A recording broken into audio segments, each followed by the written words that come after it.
welcome to SVG-TV News for Monday, June 3rd, 2019. I am Yvette Boynes with the details. Vincentians have been encouraged to take risk management seriously in order to build resilience against natural disasters such as hurricanes, floods, and volcanic eruptions. The encouragement comes from Director of the National Emergency Management Organization, NEMO, Michelle Forbes, on SVG-TV's Viewpoint program on Sunday, in which the discussion was centered on SVG's preparedness for the season, which started on Saturday, June 1st. Forbes said everyone should take risk management seriously and recommends that persons examine the risk associated with the location they choose to settle. We're speaking about risk management, and each family need to really assess their risk. What can happen in the home and in around their home, and also the community in which they live.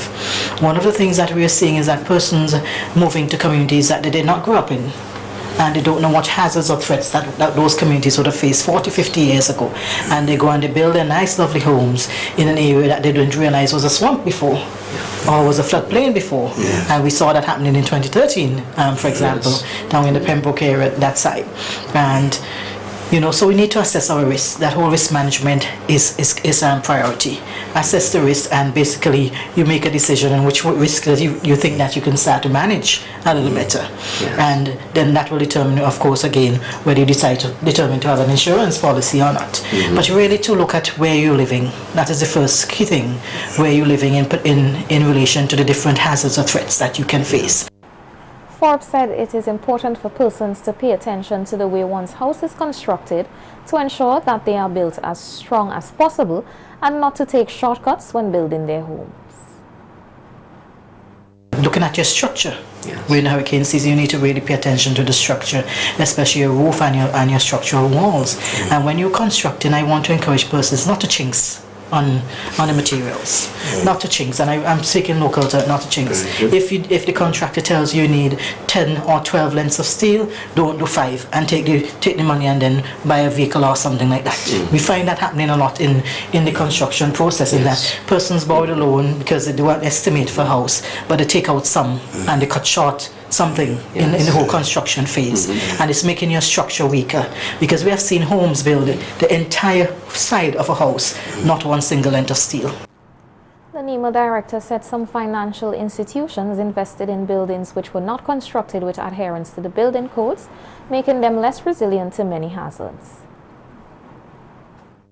The financial institutions also that give loans for some of these construction, because some of the cases that come to us afterwards, these homes have been financed by a financial institution, are insured, and the amount of bad work that you see, the poor construction that is really creating the issues. For example, in using the building codes, there's the particular guidelines where the steel is supposed to be placed from the surface, and you're seeing exposed steel in columns that are supporting large structures, and God forbid that we have a strong earthquake. Some of these structures are going to be coming down because the steel is too close to the surface. It's already corroding over a period of time, and the building is becoming unstable, and if any of these columns fail, the entire structure would fail. So how can we have financial institutions invest in this kind of money and not being vigilant? They need to be inspected, don't they? Being vigilant to ensure that these buildings are being constructed according to code.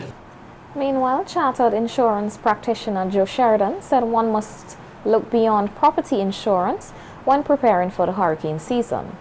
Sheridan, who was a panelist on the Viewpoint program, said while many Vincentians think primarily about property loss due to the effects of hurricanes, there is a wide range of risks persons must also prepare for, including injuries and deaths. Did you know that in Hurricane Ivan, the first claim that we had from Hurricane Ivan was not a hurricane claim?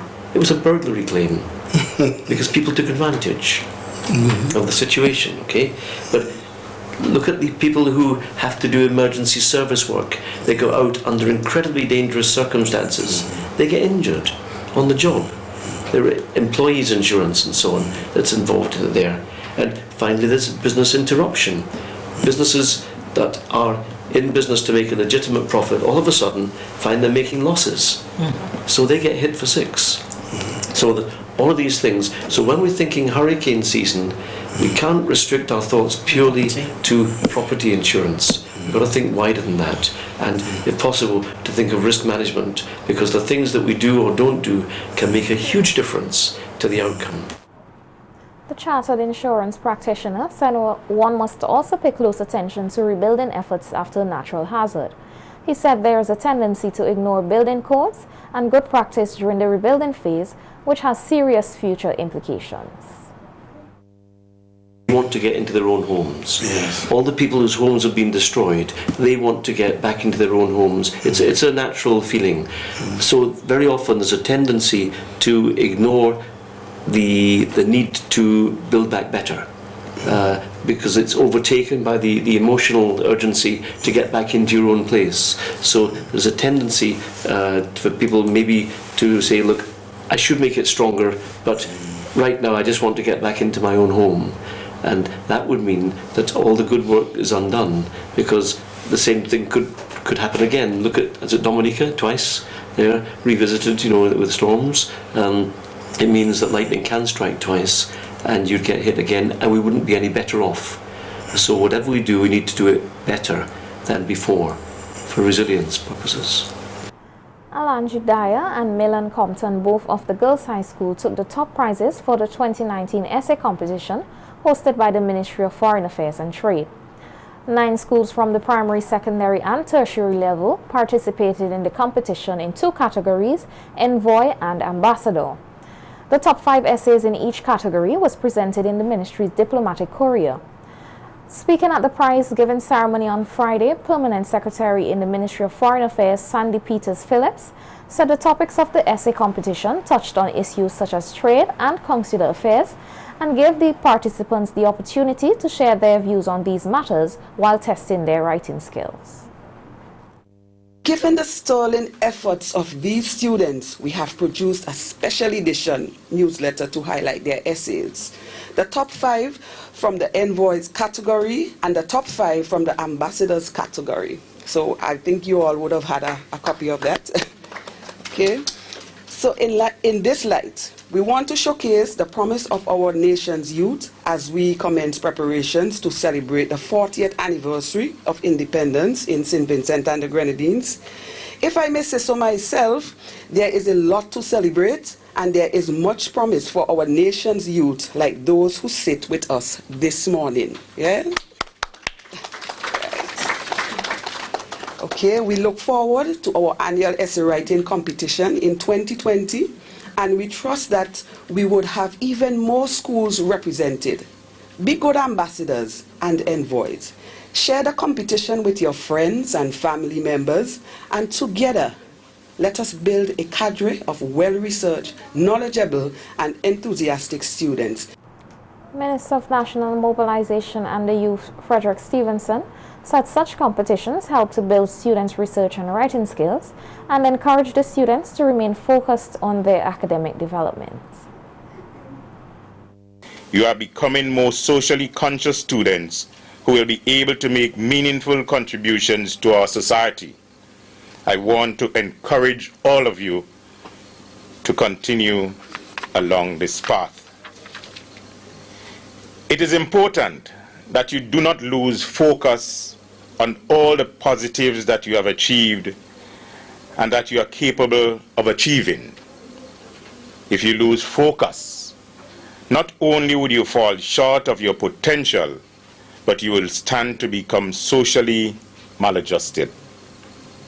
I don't want to remember your names from this ceremony this morning alone, but I want to ensure that I see your names from time to time as good ambassadors and envoys of St. Vincent and the Grenadines, whether it is in similar competitions like these or in fields of sports, science and technology, the creative arts and other positive activities.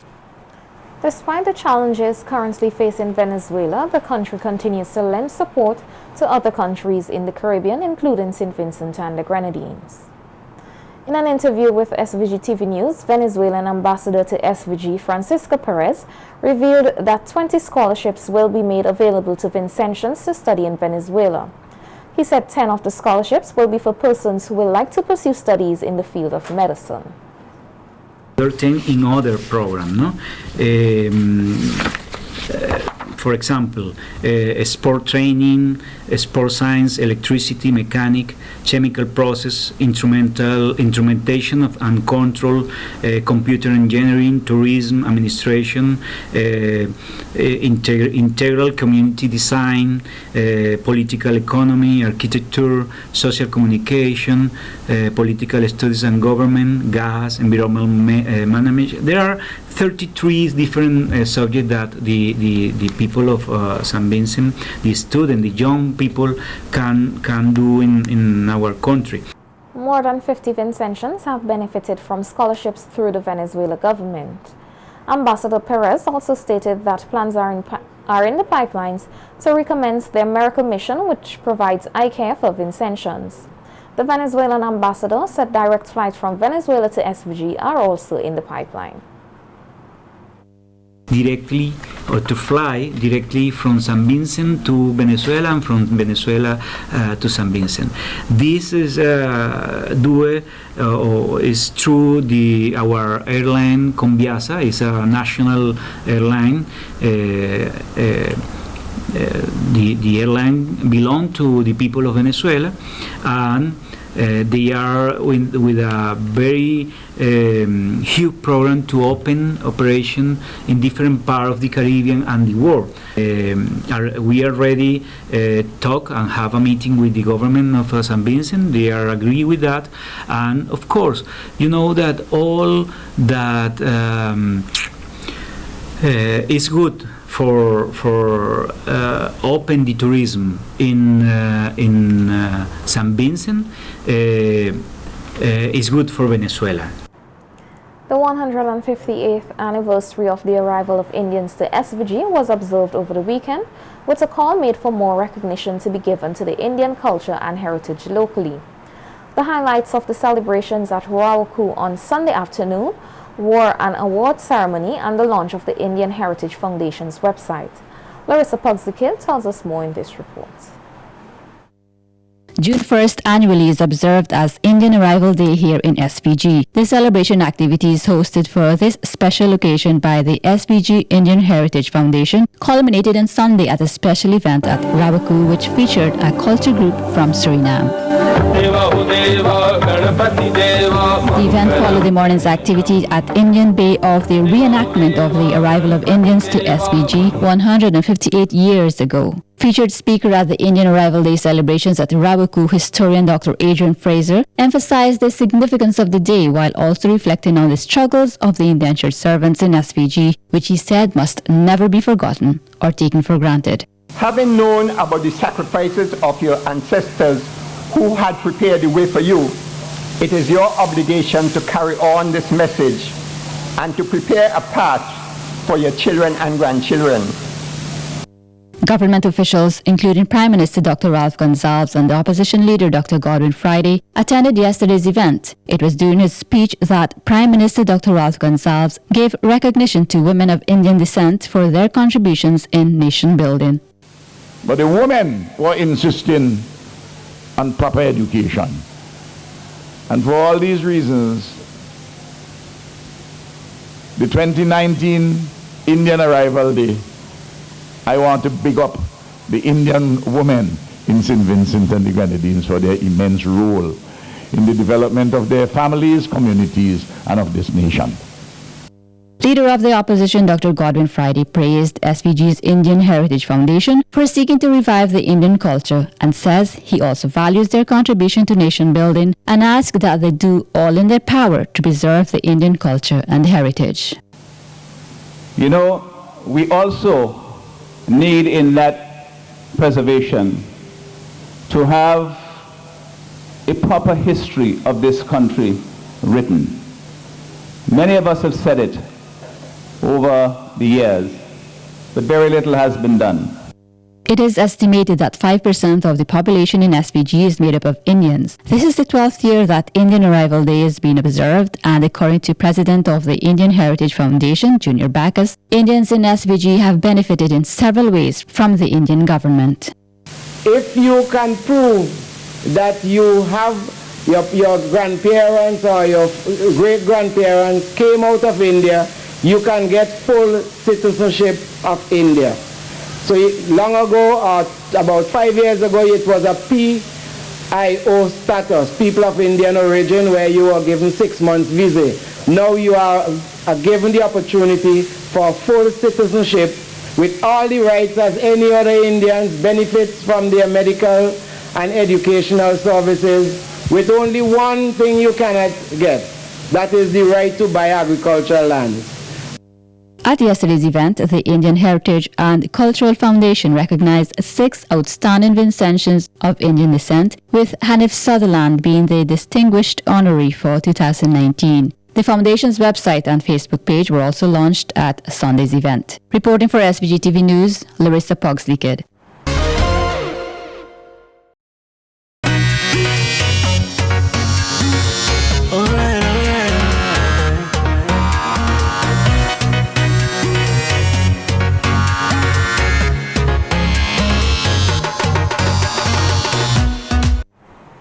Welcome to Carnival Beat.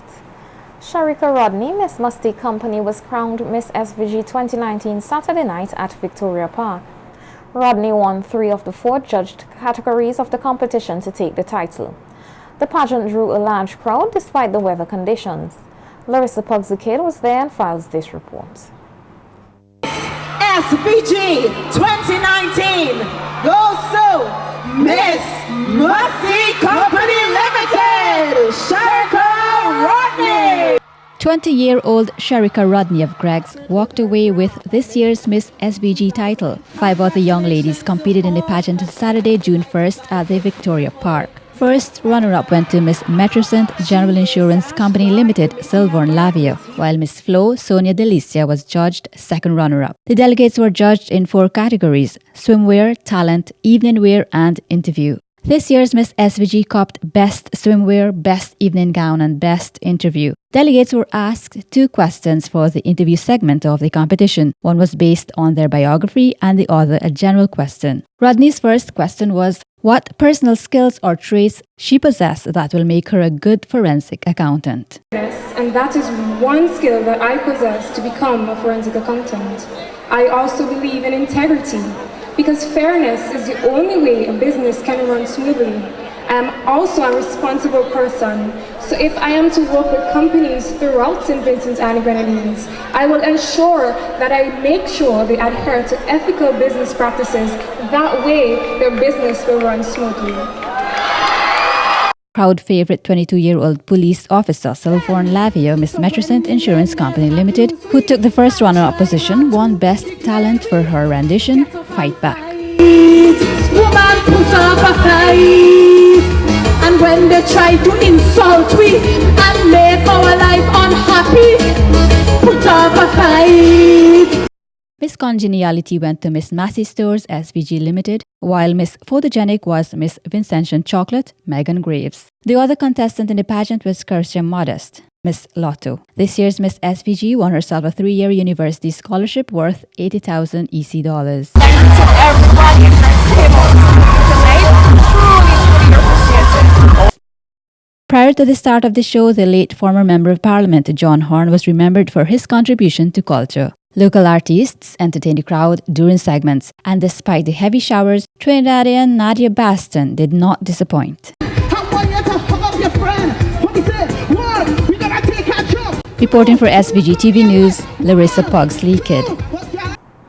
Reigning Queen of Calypso Joanna Nubian Princess Christopher Joseph is looking to defend her crown against 14 competitors this Friday night. Christopher, who hails from Layu, is a member of the Upstage Calypso tent. Last year was a bittersweet one for Christopher, who after winning the Queen of Calypso title only made it to the semi-finals in the National Calypso competition, which she said was quite disappointing. This Friday night at the Russell's Auditorium, Christopher said she will be doing her best to retain the title of Queen of Calypso. She said her main song, Move On, is a tribute to a client who died of cancer recently.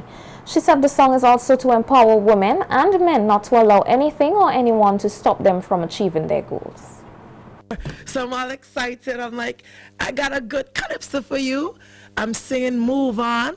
And I'm dedicating Move On to one Joan Ballantyne, who's a former national West Indies netballer.